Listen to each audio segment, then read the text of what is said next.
अस्सलाम वालेकुम जी, मैं हूं अदील। आप देख रहे हैं मेरा यूट्यूब चैनल। सबसे पहले तो सब्सक्राइब ज़रूर कीजिएगा, फीडबैक ज़रूर दीजिएगा। आज वीडियो शुरू करने से पहले ही सवाल है कि तहरीक इंसाफ का ये जासूस, ये शिकायती डड्डू कौन है, जिसका मैं आगे जाके वीडियो में जिक्र करूंगा। आपने नाम बताना है, मैं हिंट्स काफ़ी कुछ ड्रॉप कर दूंगा।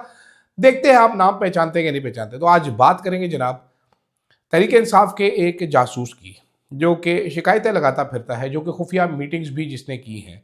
ये क्या कहानियाँ, याद सादिक साहब क्या फरमा रहे हैं, कैसी कैसी कानूनी हेकड़ियाँ लगाए जा रहे हैं। फिर वहशत का नंगा डांस होने लगा है जी यहाँ पर। ये हमें मुन्ने नाई ने बताया है कि वहशत का नंगा डांस होगा। और कुछ परेशानी नून लीग के अंदर, लगता है नून लीग को खबर पहुंच गई है। साथ साथ मैडम सीएम, अजीम तरीन सीएम मैडम, उनका कहना है कि माड़े कोल पैसे मुकी गए ने। ये क्या कहानी है जनाब? व्हीलिंग डीलिंग की कुछ बातें हो रही हैं, कुछ पैसे खत्म होने की बातें हो रही हैं। ये क्या कहानी है सारी? इन सब के ऊपर बात करते हैं।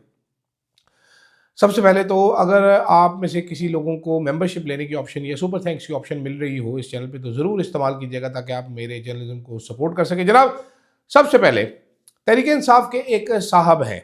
ये वो साहब हैं कि जब उमर यूब को फैसलाबाद केस में सज़ा सुनाकर नाअहल करार दिया गया, तो बजाय इसके कि ये एतराज़ उठाते, ये असम्बली में आके लंबी तकरीर झाड़ते कि जनाबे वाला ये क्या किया जा रहा है, किस तरह का जुल्म किया जा रहा है, ये सज़ा को हम नहीं मानते, हम अपील करेंगे, हम ये नहीं करेंगे, हम वो नहीं करेंगे।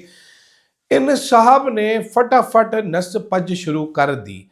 मेरी इतलात के मुताबिक इन साहब ने मिनिस्टर इनक्लेव का चक्कर भी लगाया और राना सनाउल्लाह साहब से इनकी मुलाकात हुई।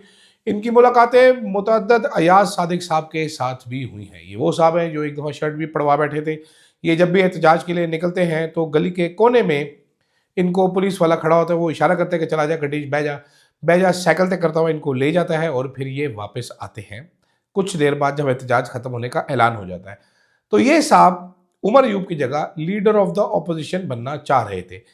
इस काम के लिए इन्होंने गवर्नमेंट के साथ अपनी सीटीबीटी सेट करके रखी हुई थी। गवर्नमेंट ओके थी कि इसको बना दे, ये बड़ा सॉफ्ट सा आदमी है, बड़ा दिलकश आदमी है, तो इसको अपोजिशन लीडर बना दे। किस्मत ने कुछ ऐसा पलटा खाया कि हाजी साहब जो हैं वो बैठे देखते रह गए और जो दूध की जो गरम गरम मग्गा है वो गोदी में आके गिर गया महमूद खान अचकजई साहब के, जिस पे हुकूमत और हुकूमती बैकर्स छटपटा कर रह गए। अयाज सादिक साहब ने तहरीक इंसाफ के कुछ कारकुनान को, या कुछ लीडरान को बाज़ेब पैगाम भी दिया था कि भूल जाओ, महमूद खान अचकजई को नहीं बनाएंगे लीडर ऑफ द अपोजिशन। फिर जनाब चंद साफियों ने खबर दी कि नवाज शरीफ साहब को पता चला कि अचकजई का नोटिफिकेशन ही, उन्होंने कहा तेरी ऐसी तेरी सारी गल्ला होने दी, मैंने फ़ौरन तो पहले नोटिफिकेशन कट। तो अब अयाज सादिक साहब आजकल सफाइयाँ देते फिर रहे हैं कि जी मैं मुकम्मल बाइख्तियार हूँ नोटिफिकेशन करने में, लेकिन देखें पहले कानूनी हिच थी, हेकड़ी थी कानूनी, हमने 4 ख़त लिखे। अब आज आमिर डोगर साहब जो हैं वो फाइल लेके पहुँच गए कि सर ये हमने सारी वापस ले ली है, क्लियर फाइल, मेहरबानी करके आप नोटिस कर दें लीडर ऑफ द अपोजिशन। अब हेकड़ी नहीं है। हेकड़ी नहीं क्या है कि अयाज सादिक साहब कहते हैं कि जनाब वाला, मुझे पता चला है कि बहुत सारे लोग दिल से साथ नहीं हैं, वो नहीं बनना चाहते। अलीना शिकरी साहिबा के प्रोग्राम में बैरिस्टर अकील साहब आए थे। एक तो बैरिस्टर अकील साहब जो ये ख़त बनवाते ना, जो शेव हर रोज़ ऐसे लगता है जैसे स्टेंसिल रखा हुआ है, ऐसे मुंह के ऊपर छापते हैं और शेव करवा देते हैं। खैर सॉरी। तो बैरिस्टर अकील साहब भी फरमा रहे थे कि जनाब ऑफ द रिकॉर्ड हमें तहरीक इंसाफ के लोग बताते हैं कि हम तो राजी नहीं थे, देखिए ये ऐसे हो गया, हमें होना चाहिए था, देखिए हमें होना चाहिए। कहते पहली दो रोज़ में कौन बैठता है? पहली रो में बैठते हैं आमिर डोगर साहब, बैठे होते हैं बैरिस्टर गौहर साहब, असद कैसर साहब बैठते हैं, अली मोहम्मद खान साहब भी पहली दूसरी रो में होते हैं, शरियार अफरीदी साहब भी होते हैं, जो नाम सर दस्त मेरे जहन में आ रहे हैं अभी अभी, ये सारे शुरू में होते हैं, सनाउल्लाह बस्ती खेल सब होते हैं। तो ये सारे लोग क्या कह रहे थे कि हुजूर वाला इसको ना बनाए। अयाज सादिक के साथ ये मिले हुए थे, एक आदमी तो मिला हुआ था। अब वो मैंने हिंट्स बहुत सारी आपको शुरू से ड्रॉप करवा दी हैं कि ये वो बंदा था जो लॉबी कर रहा था अपने लिए और बाद में उदासी हो गई। ये बंदा कौन था ये आपने कमेंट्स में बताना है। तरीके इंसाफ में जब तक इस तरह की सस्ती और गैर मयारी डिविजन्स रहेंगी, ये मौसर अपोजिशन का किरदार कैसे अदा कर सकेंगे? अयाज सादिक साहब भी थोड़ा सा हौसला कर ले, थोड़ा सा ज़रा मेच्योरिटी का मुजाहरा करें। कोई बात नहीं सर, मांगे तांगे की हुकूमत हो इस तरह होता है, लेकिन इतना भी लेट नहीं जाना चाहिए, मेरे ख्याल में मुनासिब नहीं लगता। आपको वो महमूद खान अचकजई हवलदार कहते हैं, आप हवलदार भी नहीं, आप सिपाही हो गए हैं इस टाइम पे। तो हवलदार तो फिर ज़रा कोई बिला शिल्ला उसको लगा होता है, आप तो बस बिल्कुल खाली फीते ही हैं। आगे चलते जनाब, मुन्ना नाई साहब ने खबर दी है, उसने कहा जी अब रियासत ने एक और फैसला कर लिया। इमरान खान हिस्ट्री हो चुका है, वो past close and past transaction है, सियासत में उनका कोई मुस्तकबिल नहीं है, ख़त्म हो गया वो सियासत से, फैसला कर लिया गया है। और अब जो हार्ड स्टेट बन चुकी है हमारी, मुझे नहीं पता बन चुकी है कि नहीं बन चुकी, वो अब एक्सट्रीमली हार्ड स्टेट बन जाएगी, यानी कि हमारी रियासत उमेरी बन जाएगी, उमेरी जैसी पटास पटास बन जाएगी। ये मुन्ने नाई ने बताया। आई डू नॉट अंडरस्टैंड इसका मतलब क्या, मुझे तो पहले हार्ड स्टेट का मतलब ही नहीं समझ आ रहा, ऊपर से एक्सट्रीमली हार्ड स्टेट हम बन जाएंगे। हम क्या करेंगे? हम लोगों की उंगलियां काट दिया करेंगे, चक मार के उनके अंगूठे उतार दिया करेंगे, क्या करेंगे? आंखों में उंगली डाल के उंगलियां निकाल आंखें निकाल देंगे, या क्या क्या करना चाहते हैं? मुझे नहीं समझ आती। लोग यहाँ पर जी नहीं सकेंगे, सांस नहीं ले देंगे, लोगों के नरखरे दांतों से चबा देंगे, लोगों के कलेजे हिंदा की तरह हम निकाल के लाशें सीने पाड़ के चबा देंगे। मुझे इससे का ज़्यादा समझ नहीं आ रही। ये बड़ी कोई इल्मी और अदबी बहस है कि हम एक्सट्रीमली हार्ड स्टेट बन जाएंगे। आपने हर काम करके देख लिया जो कि नहीं करना चाहिए। औरतों के गिरबान फाड़े, घर तोड़े लोगों के, बच्चियों को हरासा किया, बच्चों को मारा, पीटा, लोगों को जेलों में डाला, घसीटा सड़कों पे, गाड़ियां तोड़ी, घर तोड़े। उसके बावजूद आज हाल ये है कि एक आर्टिकल छपा है तो आपका जो इतना बड़ा फुक्का था अखबारा, उसमें से ऐसी हवा निकली बदबूदार किस्म की कि जैसे ना वो शिकारी की जंगल में शेर जाता है, शिकारी जाता है शेर के शिकार के लिए, तो शेर को देख के उसकी पूंछ फट जाती है। तो आपकी पूंछ फट गई एक आर्टिकल से, फिर आप इतने दड़ंगे मार रहे हैं कि जी हम एक्सट्रीमली हार्ड स्टेट बन जाएंगे। मुझे तो लॉजिक भी नहीं समझ आ रही, मुझे बात भी नहीं समझ आई, लेकिन हम छोटे लोग हैं, हमें नहीं समझ आती। तो अब मुबारक हो जी, मुन्ना नाई ने बताया कि हम एक्सट्रीमली हार्ड स्टेट बन जाएंगे। इंटरनेट हम वैसे ही आजकल फाइबर वॉल लगा के बेड़ा गर्क कर बैठे हैं, स्पीड है नहीं। पिछला जो साल है कितना बुरा रहा, वो नया टेल के सीईओ वाज सिराज हैं, वो बता रहे हैं कि पाकिस्तान की तारीख का सबसे बुरा साल रहा इंटरनेट स्पीड के हवाले से पिछला साल। आपको पता है मैं 4K में वीडियो रिकॉर्ड कर सकता हूँ, मेरे पास ये ऑप्शन है मेरे पास कैमरे में, और अगर मैं 4K में वीडियो रिकॉर्ड करूँगा तो अच्छी क्वालिटी होगी, ज़्यादा क्लैरिटी होगी, लेकिन मैं करता नहीं हूँ। मैं क्यों नहीं करता? क्योंकि अगर मैं करूँगा तो मैं अपलोड उसको कैसे करूँगा? 4K में यहाँ पर अपलोड नहीं होती वीडियो। मैं 350 साल बैठा रहूँगा, वो वीडियो अपलोड होके देगी नहीं। मैंने एक दो वीडियो रिकॉर्डिंग कर ली थी 4K में, मुझे स्यापा पड़ गया था अपलोड करने के लिए। ये हमारा हाल है, हम जा रहे हैं डिजिटल एज में। हम जनाब एक जेन ज़ी की एक मेजॉरिटी पॉपुलेशन लेके हम जा रहे हैं डिजिटल एज में, जहाँ पर हम एक्सट्रीमली हार्ड स्टेट बनना चाह रहे हैं। I do not understand the concept, I do not understand the वजह। I think it is very very stupid. दूसरी तरफ जनाबे वाला नवाज शरीफ साहब को लगता है कान हो गए। कुछ बहस चल रही थी बड़े अरसे से कि जनाब ये कम फाटक है, इनका बोझ को सर से उठाकर फेंकने का फैसला कर लिया गया। खबरें कुछ राना सनाउल्लाह साहब की बातें सुने तो कुछ समझ ये आ रही है। और मैंने आपको चंद दिन पहले बताया था कि मरीम नवाज साहिबा बड़ी परेशान है, साथ साथ नवाज शरीफ साहब भी बड़े परेशान हैं। और बात कुछ ऐसे देखिए आप इसको कि हमें ये बताया गया कि नवाज शरीफ साहब जुनैद सफदर साहब की शादी के कार्ड बढ़ने के लिए दुबई चले गए एयरफोर्स का जहाज़ लेके। अब मैं वो देख रहा था कि यार इससे पहले भी शादियां हुई हैं इनके ख़ानदान में, जुनैद सफदर साहब की पहले भी शादी हुई है, मरीम नवाज की बेटी की साहबजादी की भी शादी हुई, बड़ी धूमधाम से शादी हुई, मोदी तक शादी में आ गया। उस टाइम नवाज शरीफ कार्ड वंडन नहीं गया चौधरी साहब, हैं जी। ਤੇ ਹੁਣ जुनेदे ਦੀ दूजी बल्कि ਢਾਈ शादी ਤੇ कार्ड बड़ी मंगनी भी होकर टूटी ਵਿੱਚੋਂ कार्ड वंडन किस वास्ते टुट गया? आई डू नॉट अंडरस्टैंड कि नवाज शरीफ साहब कार्ड वंडन के, लेकिन मुझे कुछ लोगों ने बताया कि भाईजान परेशानी ज़्यादा है, वजह मैं नहीं जान सका, मेरी नालायकी है। अब लगता ये है कि इनको कान हो गए कि जनाब हैंड होने वाला है हमारे साथ, तो इसलिए भाग दौड़ कर रहे हैं। आज सुहेल वड़ाई साहब ने लिखा है एक मजमून, उसमें दावा किया है कि 2004 के इलेक्शन को लेकर उस वक्त की अहम खुफिया एजेंसी के साबिक सरबराह के अंदाजे सरासर गलत निकले थे, जिसने ब्रीफिंग में कहा था कि पंजाब में मुस्लिम लीग नून 2 तिहाई अक्सरियत से जीतेगी।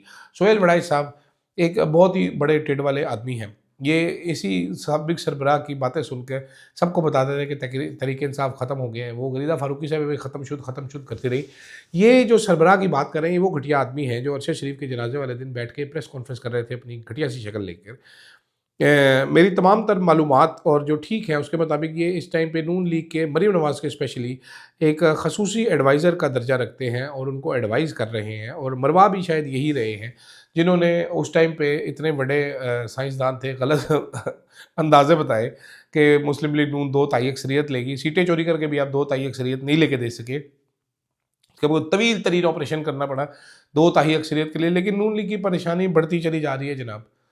नज़र आ रही है परेशानी उनकी बातों से, उनकी हरकत व सकनात से भी नज़र आ रही है। और शायद वो अक्लमंदाना फ़ैसला करना चाहें कि नेगोशिएट करके, बातचीत करके इमरान खान से कोई राह निकाली जाए ताकि हमारी सियासत बच जाए। क्योंकि नून लीग जिस अंधे कुएँ में इस टाइम पे गिर रही है, अयाज सादिक जैसे, शहबाज शरीफ जैसे लोग गिरा रहे हैं इनको, आगे मुस्तकबिल तो इस जमात का कोई नहीं है। लेकिन हामिद मीर साहब बता रहे हैं कि जरदारी साहब इमरान खान से कोई मफाहमत करना नहीं चाहते।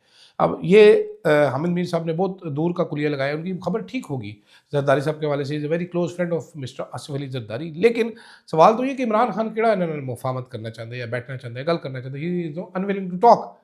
सो अनलेस आप कोई CBM से हुकूमत करे, ये बात आगे नहीं बढ़ सकती। अब बैठ के बता रहे हैं, फॉरेन ऑफिस कह रहे हैं जी डी एस्केलेशन होनी चाहिए। ये डी एस्केलेशन मुल्क में नहीं होनी चाहिए। जो हाल कर दिया आपने मुल्क का, आज आपको पता है खबर सुनने वाली क्या थी कि एक साबिक हवलदार था, एक बूढ़ा आदमी था, उसका कागज़ हेलमेट होने के बावजूद ट्रैफिक पुलिस वालों ने 2000 रुपये का चालान किया। 2000 रुपये का चालान हुआ, उस बंदे को हार्ट अटैक हुआ, वो मर गया।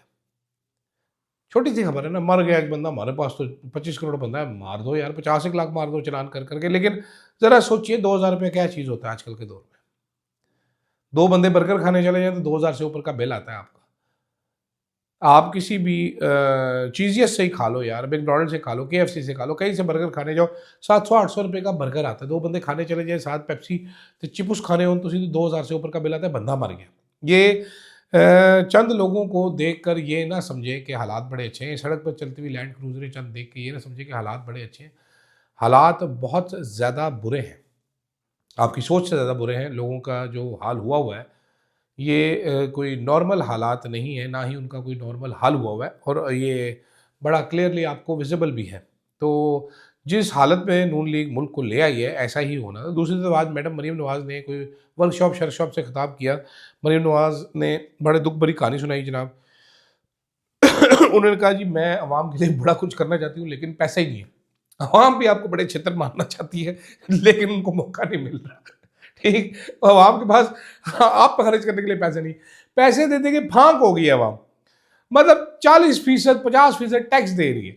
बिजली के बिल, आप लोगों का पेट भरने के लिए अवाम क्या क्या कुछ नहीं करेगी। मरीम नवाज का हेलीकॉप्टर चलता रहे, आपकी मर्सिडीज़ें चलती रहे, आपके बड़े बड़े दफातर चलते रहे, आप अपने घरों को कैंप ऑफिस का दर्जा दे के वहाँ के बिजली के बिल फ्री कराएं। अवाम सब कुछ कर रही है, आपको हर चीज़ दे रही है, और अपना खूने जिगर अवाम कहाँ से आपको निकाल के पिलाए, मुझे समझ नहीं आ रही।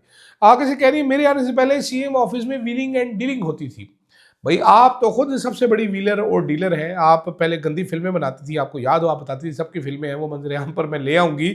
जिसके बाद आपने उस कच्चू कुम्मे बाजवे को मजबूर किया, उसको ब्लैकमेल किया, डील हासिल की अपने लिए बेहतरीन किस्म की। मतलब कभी आपने ज़िंदगी में देखा है कि कोई बंदा, उसके प्लेटलेट्स इतने गिर जाएँ कि इतना कोई इंसान अपनी नज़रों में नहीं गिर सकता जितने नवाज शरीफ के प्लेटलेट गिर गए, उसकी क्लच प्लेटें बैठ गई, उसका इंजन धुआँ मार गया, उसके टायर ख़त्म हो गए।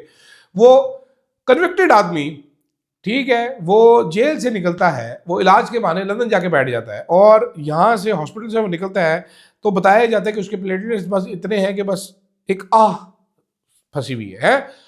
वहाँ पर जहाज़ पे जो दड़ंगा मारा है नवाज शरीफ ने, वो तो मैं देखता ही रह गया। उसके बाद जहाज़ में मैंने एयर होस्टेस देखी जिसको मियाँ साहब ने ऐसे करके कहा जी ले आओ ना ज़रा अंगूर छिकिए। वो तस्वीर आप गूगल कीजिएगा नवाज शरीफ के बाहर जाने की, एयर एम्बुलेंस में जाना पड़ेगा जी, ड्रिपें लगी होंगी, हम तो बीमार होते हैं, हम तो ऐसे मरने वाले हो जाते। अगला वो मैं मतलब कश्मीरी सेब से ज़्यादा लाल रंग था नवाज शरीफ साहब का, प्लेटलेट्स कम हुए थे थी। लेकिन तो आप लोग पैदावारी डील की है, या हुकूमत आपने डील के तहत हासिल की है, सबको डील का पता है, लंदन प्लान का सबको पता है। उसके बाद ऐसी बातें आप करती है, मैडम आप मेरी फेवरेट CM है, लेकिन हमारी आंखों में मिर्चें तो ना सुटे ना, हमने आंखों में कसून तो नहीं वाड़े हुए। इतना बेवकूफ़ हमें समझती हैं। एक वो मिर्ज़ा जेल में वो गधा हमें बेवकूफ़ समझता है, वो देसी घ्यो सूंघ लेता है। एक ये मैडम है जो हमें बेवकूफ़ समझती है कि व्हीलिंग एंड डीलिंग होती थी। भाई आपके अपने कारकुनान, आपके अपने लोग जो करप्शन की दास्तानें सुना रहे हैं माज़रत के साथ, जो इन्फॉर्मेशन मिनिस्ट्री की करप्शन की दास्तानें छप चुकी हैं, जो उसके बाद दूसरी दास्तानें आपकी नाअहली आज बैंक ऑफ पंजाब में देख लिया हमने, जो कर्जा स्कीम है उसमें ग्लिच क्या सिस्टम है, 100 अरब रुपए का स्कैंडल बन गया। ठीक है, लेकिन आपको तो कुछ पता नहीं होगा, सारी बात आपने तो नहीं कहा। आप पंजाब में तो सब अच्छा चल रहा है, सफाइयाँ हुई हुई हैं, हर जगह पे बेहतरीन काम चल रहा है, स्मॉगेज चूस लिया आपने, हर चीज़ हो गया, मीडिया को पैसे दिए जा रहे हैं, वो बकवास चलाई जा रहा है, दिन रात झूठ बोलता है, सुबह दोपहर शाम पाकिस्तानी मीडिया झूठ बोल बोल के उनको तो ये भी नहीं याद आखिरी बार उन्होंने गधों ने सच कब बोला था। मुझे तो नहीं लगता कि मीडिया को, पाकिस्तानी मीडिया को अंदाज़ा भी है कि सच बोलना चाहिए कि नहीं बोलना। वो तो बेचारे सुन्न हो चुके हैं अब। वो ऐसे बैठे हुए सुबह सुबह सुबह उठते तो 10 झूठ आए होते हैं, फिर उसके बाद नाश्ता माश्ता करते 5 झूठ और आ जाते हैं, दोपहर को दफ्तर पहुंचते हैं तो 1 से 3 में नवा झूठ आ जाता है कि अभी झूठ आया जी, अभी चलाओ। शाम ਨੂੰ ਹੋਰ ਝੂਠ आते, फिर शामी शो होंगे ਉਹਦੇ ਵਿੱਚ धड़ा धड़ झूठ आ जाते हैं। तो कोई खुदा का खौफ करे मैडम, हमें ऐसे बेवकूफ़ ना बनाए। पैसा आपके पास मुक गया है, अवाम के फ़ोटो आपकी प्लस्तर करने के लिए हर जगह पे पैसा ही पैसा। कितने अखबारात को इश्तिहार दिए, कितने अरब के इश्तिहार दिए, करोड़ों में तो नहीं, अरबों ही अरबों रुपये अवाम की फलाह पर लगा देती हैं जी। इधर मतलब पैसा नहीं है तो जलो पार्क में एक फ्लोटिंग रेस्टोरेंट बनाया जा रहा है हुकूमत की तरफ से। ये पैसा इस पाकिस्तान जैसे मुल्क में ये क्रिमिनल एक्टिविटीज़ है, ये क्राइम है, ये जुल्म है, ये जिस तरीके से कौम का पैसा बर्बाद किया जा रहा है, इस पर आप लोगों पे केसेस होने चाहिए। जो वो रेडी वाला स्कैंडल है आपका 50 करोड़ का, वो अलहदा छोड़ा थोड़ा है कि जी ऐसी फैंसी रेडी बनाओ, जिसको ठेका दिया हो दूसरे के पास लेके चला गया, उसके पास लेके चला गया, रेडी बनवा ली। मेहरबानी करें आप लोग यार, कोई जीने दें आवाम को, झूठ ही बोलते रहते हैं हमारे साथ। खैर, मेरे को इजाज़त दीजिए और बस दुआ में याद रखिए। अल्लाह हाफ़िज़।